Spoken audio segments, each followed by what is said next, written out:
नमस्कार विद्यार्थियों, मैं डॉक्टर नवल किशोर, सहायक आचार्य हिंदी, आप सभी का ऑनलाइन क्लास में एक बार पुनः स्वागत करता हूं।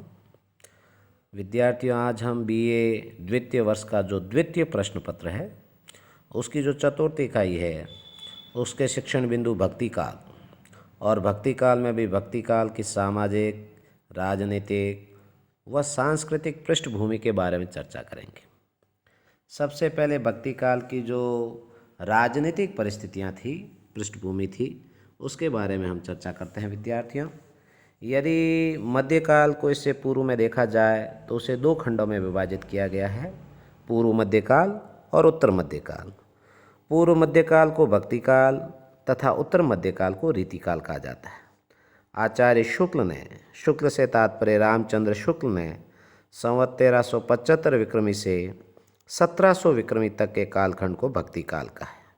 उनके अनुसार इस कालखंड में भक्ति भावना की प्रधानता थी, इसलिए प्रवृत्ति की दृष्टि से इसका यह नामकरण उचित है।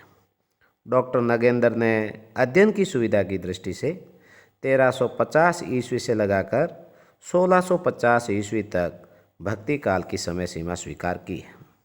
अब हम भक्ति काल के उदय की परिस्थितियाँ या उसकी पृष्ठभूमि के बारे में सबसे पहले राजनीतिक पृष्ठभूमि को देखें तो विद्यार्थियों, उत्तर भारत में 1325 से लगाकर 1526 ईस्वी तक तुगलक, सैयद और लोदी वंश का शासन रहा।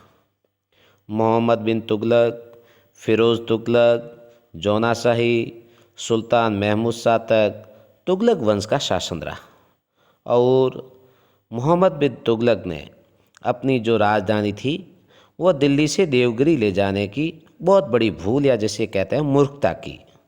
उसकी नीति हिंदुओं के प्रति उदार थी, किंतु जो फिरोज शाह तुगलक थे उसमें धार्मिक असहिष्णुता थी। उसके बाद में दिल्ली पर खिज्र खान ने अधिकार कर लिया और सैयद वंश की स्थापना हुई जो 1451 ईस्वी तक चलता रहा। लोदी वंश को देखें तो लोदी वंश का सर्वाधिक जो प्रभावशाली सुल्तान था वो इब्राहिम लोदी था, जिससे 1526 ईस्वी में बाबर ने तराइन के मैदान में युद्ध किया था। और भक्ति काल का यदि इससे दूसरा पार्ट देखें, द्वितीय चरण देखें तो उसमें मुगलों का शासन रहा। बाबर, हुमायूं, अकबर, जहांगीर, शाहजहां तक का शासनकाल है वह भक्ति काल की समय सीमा है। मोहम्मद बिन तुगलक ने अपनी राजधानी, मैंने पहले ही कहा, देवगिरी ले जाने की मूर्खता की। उसके बाद में जो शेर शाह सूरी थे उन्होंने मालगुजारी एवं कर की उचित व्यवस्था की और पक्षपात रहित होकर वसूली की। उनके बाद जो मुगल शासक अकबर है उन्होंने टोडरमल की सहायता से भू व्यवस्था में आवश्यक संशोधन किए। वैसे देखा जाए तो अकबर का जो शासन है वह सुव्यवस्थित था। यदि मोटे तौर पर कहा जाए तो इस काल के अधिकांश शासकों में हम देखते हैं कि धार्मिक सहिष्णुता नहीं थी।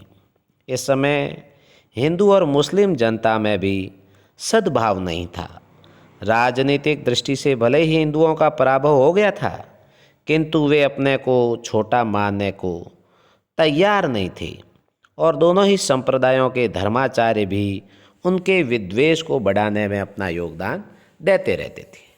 इस प्रकार से यह भक्ति काल की राजनीतिक पृष्ठभूमि थी। उसके बाद हम चलते हैं सामाजिक पृष्ठभूमि की ओर।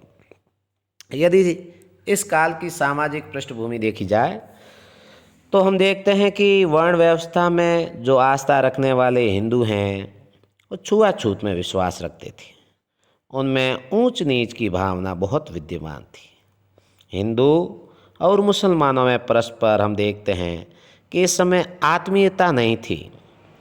हिंदू कन्याओं को जो संपन्न मुसलमान हैं वे क्रय करके या अपहरण करके अपने घर में ले जाते थे और इस समय स्त्रियों को अधिकार भी प्राप्त नहीं थे। इस समय कहा जाए तो स्त्रियों को दूसरे दर्जे का नागरिक माना जाता था। पर्दा प्रथा तो इस समय में खास रूप से प्रचलित थी ही। हिंदुओं में संयुक्त परिवार प्रथा थी। छुआछूत समाज में सर्वत्र व्याप्त था ही। बहुत सारे कारणों से अनेक हिंदू हैं धर्म परिवर्तन करके मुसलमान भी बन गए थे। साधु संतों में भी इस समय पाखंड आडंबर अधिक व्याप्त था। इस प्रकार से हम देखते हैं कि इस समय वास्तव में समाज जो है अनेक विद्रूपताओं और विकृतियों को लिए हुए था। अब हम आगे बढ़ें और सामाजिक परिस्थिति के बाद यदि सांस्कृतिक और धार्मिक परिस्थिति की ओर ध्यान दें तो हम देखते हैं कि मुसलमानों के साथ दीर्घकाल तक संपर्क रहने के कारण वास्तुकला, चित्रकला और संगीत के क्षेत्र में इन दोनों ही संप्रदायों में आदान प्रदान होने लगा था। धार्मिक परिस्थिति देखें तो इस समय बौद्ध धर्म है वो विकृत होकर हीनयान एवं महायान शाखाओं में बंट गया था। वज्रयानियों को ही सिद्ध कहा गया और महायान संप्रदाय ने जनता के जो निम्न वर्ग को जादू टोना, अभिचार, तंत्र मंत्र, चमत्कार दिखाकर प्रभावित किया और धर्म के नाम पर वाम मार्ग को अपनाकर मद्य, मांस, मैथुन, मुद्रा को ग्रहण कर लिया। नाथों एवं सिद्धों में कर्मकांड के स्थान पर गुरु को महत्व दिया गया। ईश्वर को घट घट व्यापी और निराकार माना गया।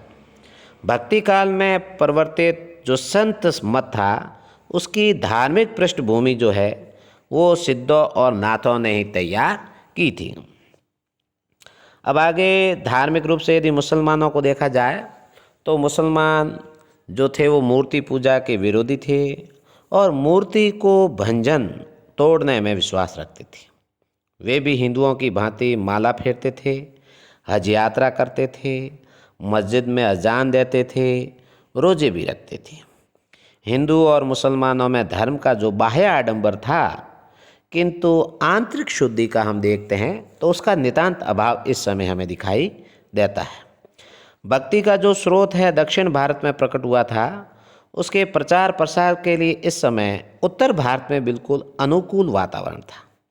बौद्ध धर्म की विकृतियों का विरोध करते हुए शंकराचार्य ने इस समय अद्वैतवाद का प्रचार किया और जो विष्णु के अवतार हैं राम, कृष्ण, उनके प्रति भी लोगों में आस्था और विश्वास है उसमें वृद्धि हुई।